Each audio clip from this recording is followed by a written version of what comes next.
ના આવે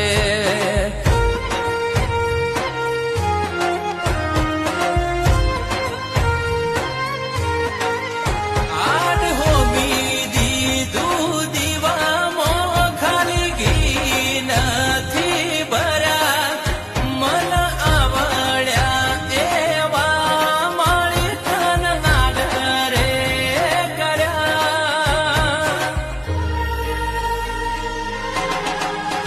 મારા વડવાએ